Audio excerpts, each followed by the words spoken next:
విశ్వనగరంగా చేరుస్తాం, ఎక్కడి నుంచి ఎవరొచ్చినా హక్కున చేర్చుకుంటాం అని సీఎం రేవంత్ రెడ్డి అన్నారు. నేనేమంటున్నా, నేను అనేదల్లా ఒకటే, మా ప్రభుత్వం ఉన్నప్పుడు 100% ఎస్టీపీల ట్రీట్మెంట్ కోసం, ఇప్పుడు MNUD మీ దగ్గరే ఉంది చీఫ్ మినిస్టర్ గారు, 3866 కోట్ల రూపాయలతో, ఎందుకంటే హైదరాబాద్లో ఉత్పత్తి అయ్యే సివరేజ్ 2000 MLD, మేము ఆనాడే 2000 MLD కెపాసిటీకి 100% ఎస్టీపీలు పూర్తి చేసే విధంగా ప్రణాళిక రూపొందించిన. మీరు మొన్నబోయి ఒకటి ఓపెన్ చేసిండ్రు, ఉప్పల్లో నల్ల చెరువు ఎస్టీపీ మీరు మొన్నబోయి ఓపెన్ చేసిండ్రు. సరే, పని మేము చేసినాం, రిబ్బన్ మీరు కట్ చేసిరు, సంతోషం. కానీ మిగతా ఎస్టీపీలు కూడా బ్రహ్మాండంగా పూర్తి చేసినాము. నేను ముఖ్యమంత్రి గారిని అడిగేది ఒకటే, మరి ఎస్టీపీలు 100% అయిపోయిన తర్వాత అంచనా ఖర్చులు ఈ రకంగా పెరుగుతున్నాయంటే నేను వారిని ఒకటే అంటా ఉన్నా, ప్రభుత్వం రిపీటెడ్గా అంటది అధ్యక్ష. ఏమంటారు అధ్యక్ష వీళ్ళు? కాళేశ్వరం ప్రాజెక్టు 1,00,000 కోట్లు ATM అయిపోయింది అని మాట్లాడతారు అధ్యక్ష. గల్లీ నుంచి ఢిల్లీ దాకా ఒకటే లొల్లి అధ్యక్ష. నేను వారిని అడుగుతున్నా అధ్యక్ష, మరి 18 లక్షల ఎకరాలకు నీళ్ళిచ్చే కాళేశ్వరం మీద 94,000 కోట్లు ఖర్చు పెడితే గగ్గోలు. ఉత్తమ్ కుమార్ రెడ్డి గారేమో 1,47,000 కోట్లు ఖర్చు అవుతుంది కాళేశ్వరం. 18 లక్షల ఎకరాల స్థిరీకరణ, 18 లక్షల ఎకరాల కొత్త ఆయకట్టిచ్చే ప్రాజెక్టుకు 1,47,000 కోట్లు అయితేనేమో గగ్గోలు పెడతారు. మరి నేను అడుగుతున్నా అధ్యక్ష, మూసీ సుందరీకరణ విషయంలో ఈ మూసీ ప్రాజెక్టుతో మురిసే రైతులెందరూ, నిల్వ ఉంచే TMCలెన్ని, సాగులోకి వచ్చే ఎకరాలెన్ని, పెరిగే పంటల దిగుబడి ఎంత, తీర్చే పారిశ్రామిక అవసరాలు ఎంత, కొత్తగా నిర్మించే రిజర్వాయర్లు ఎంత, ప్రజలకు కలిగే లాభం ఎంత, సృష్టించే ఆదాయం ఎంత, తప్పకుండా చెప్పాలి. ముఖ్యమంత్రి గారు పాలమూరు బిడ్డ అని చెప్తారు అధ్యక్ష. వారు నేను అడుగుతా ఉన్నా, పాలమూరులో మొత్తం రిజర్వాయర్లు మేము కట్టినాం, వట్టెము కరివేనా మొత్తంగా ఉద్దండాపూర్ దాకా అన్ని రిజర్వాయర్లు కంప్లీట్ చేసినాం. ఒక పంప్ ఆన్ చేసిన 31 పంపుల్లో. ముఖ్యమంత్రి గారు నేను అడుగుతున్నా, చివరి దశలో ఉన్న ప్రాజెక్టును కోల్డ్ స్టోరేజ్ లో పెట్టకండి, ముందుకు 5 minutes లో కంక్లూడ్ చేస్తాను, వాళ్ళు డిస్టర్బ్ చేస్తున్నారు సార్. అధ్యక్ష, నేను అడిగేది ఒకటే, చివరి దశలో ఉన్న ప్రాజెక్టును పక్కకు పెట్టి కోల్డ్ స్టోరేజ్లో పెట్టి పాలమూరు బిడ్డలకు అన్యాయం చేయకండి. లండన్ చేస్తారా, న్యూయార్క్ చేస్తారా, థీమ్ పార్క్ చేస్తారా, థేమ్స్ చేస్తారా, మీ ఇష్టం. కానీ దాని వెనుకున్న థీమ్ ఏందో, బ్యాక్గ్రౌండ్లో జరుగుతున్నదేందో తెలంగాణ సమాజం గమనిస్తున్నదనే విషయం మర్చిపోకండి. అధ్యక్ష, మూసీతో పాటు మానేరు రివర్ ఫ్రంట్ కరీంనగర్లో 60% పనులు పూర్తయినాయి. దాన్ని కూడా దయచేసి కంప్లీట్ చేయాలని చెప్పి గౌరవ ముఖ్యమంత్రి కోరుతా ఉన్నా. కరీంనగర్ జిల్లాకు మంచి మేలు జరుగుతుంది. శ్రీధర్ బాబు గారు, మీరు కూడా అక్కడి మంత్రి దయచేసి ఇన్వాల్వ్ కావాలని కోరుతా ఉన్నా. అధ్యక్ష, కేంద్రం నుండి నిన్న మా సర్పంచులు వచ్చినారు సార్, మా సిరిసిల్ల సర్పంచులు అందరూ వచ్చినారు. సిరిసిల్ల జిల్లా వేములవాడ నుంచి, అదేవిధంగా మా సిరిసిల్ల నుంచి.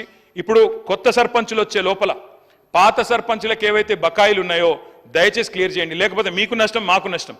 ఎందుకంటే అందులో మీ సర్పంచులు ఉన్నారు, మా సర్పంచులు ఉన్నారు. కొత్త సర్పంచులు వచ్చే లోపల పాత బకాయిలు ఎందుకంటున్నా అంటే, కేంద్రం నుంచి 800 కోట్లు వచ్చినాయి, వాటిని రిలీజ్ చేయండి. Concluding sir, I'm concluding sir. NHM నిధులు 800 కోట్లు వచ్చినాయి, వాటిని కూడా రిలీజ్ చేయండి. మీరు మాట ఇచ్చిన విధంగా LRS 25 లక్షల మందికి ఉచితంగా అమలు చేయండి. అదేవిధంగా అధ్యక్ష, మేము కలిసి వస్తాం, ప్రభుత్వంతో మీరు ఇచ్చిన మాట నిలబెట్టుకోండి, తప్పకుండా కలిసి వస్తాం. మంచి పథకాలు కొనసాగించండి, KCR కిట్లు కొనసాగించండి, పేరు మార్చండి, బతుకమ్మ చీర పేరు మార్చండి, క్వాలిటీ పెంచండి, కొనసాగించండి. పిల్లలకు బ్రేక్ఫాస్ట్ స్కీమ్ తెచ్చాం స్కూల్స్లో, సబితక్క నిన్న చాలా డీటెయిల్గా చెప్పారు. బ్రేక్ఫాస్ట్ స్కీమ్ కొనసాగించండి, మిడ్ డే మీల్ బకాయిలు ఉంటే అవి కూడా ఇవ్వండి.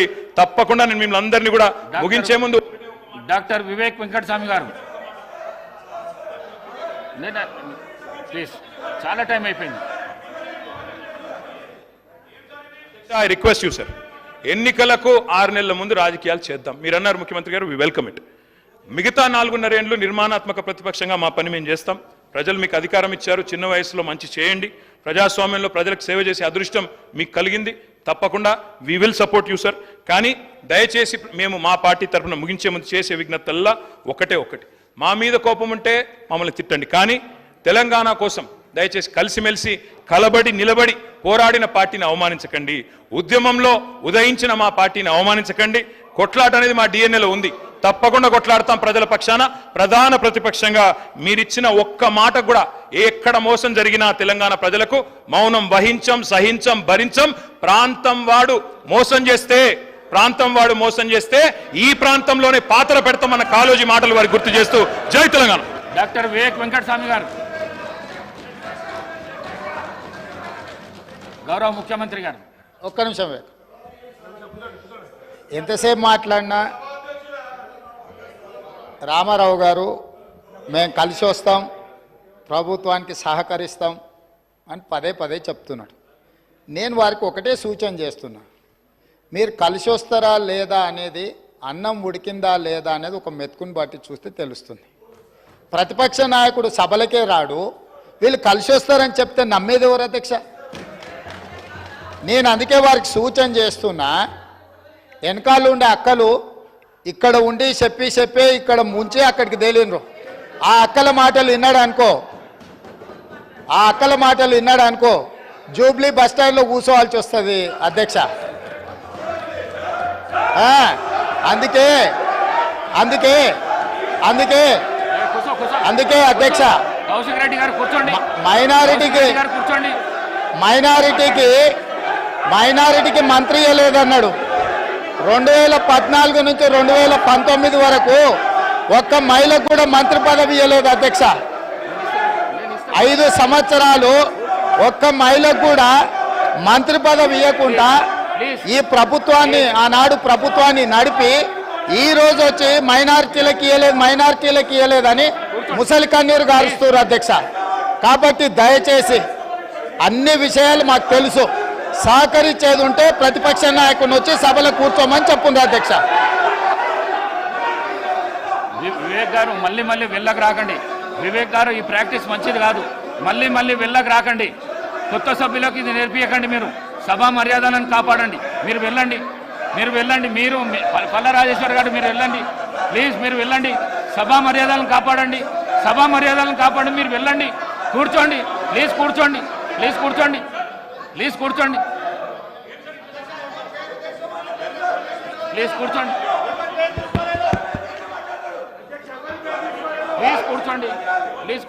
నేను గౌరవ ప్రతిపక్ష శాసనసభ్యులు అందరికీ కోరుతా ఉన్నాను. గౌరవ ముఖ్యమంత్రి గారు మాట్లాడుతూ ఉన్న సందర్భంలో ఎవరు పేరు తీయలే అధ్యక్ష, ఎవరు గౌరవ సభ్యుల పేర్లు తీయలే. మీ వెనకాల ఉన్న కొంతమంది అని చెప్తే సభ బయట కూడా ఉండొచ్చు. రాజకీయ పార్టీ పరంగా ఉన్న చాలా మంది వ్యక్తులు ఉంటారు, వారందరినీ కూడా నమ్ముకోవద్దని ఒక సూచన ఇచ్చిండ్రు, సలహా ఇచ్చిండ్రు. ఎందుకు సార్ పాపం వాళ్ళను రెచ్చగొడతా ఉన్నారు. వాళ్ళ పేర్లే తీయాలి, వాళ్ళని కావాలని రెచ్చగొట్టి ఈరోజు మంచిగా నడుస్తా ఉన్న సభని వారి గురించి మాట్లాడలేదే, వారి పేర్లు తీయలేదే.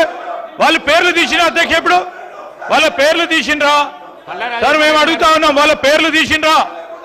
ముఖ్యమంత్రి గారు వారి పేర్లు తీసిండ్రా? ఎవరు పేర్లను ఉద్దేశించి మాట్లాడలేదు. వారి పట్ల మాకు కానీ మా ముఖ్యమంత్రి గారు కానీ గౌరవం ఉంది, వారి గురించి మాట్లాడలేదు. ఎందుకు సార్?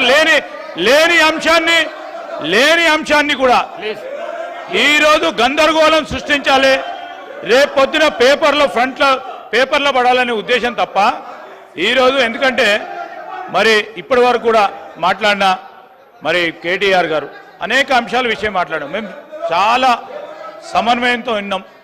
ఈరోజు ముఖ్యమంత్రి గారు ఏమన్నారు? సలహా ఇచ్చిండ్రు, సూచనలు ఇచ్చిండ్రు. వారిని అనలే కదా, వారి పట్ల మాకు గౌరవం ఉంది.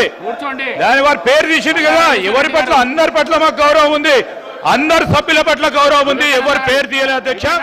దయచేసి మా కాంగ్రెస్ పార్టీ శాసనసభ్యులు కూడా డాక్టర్ వివేక్ గారు కూడా మాట్లాడేది ఉంది, బీజేపీ వారు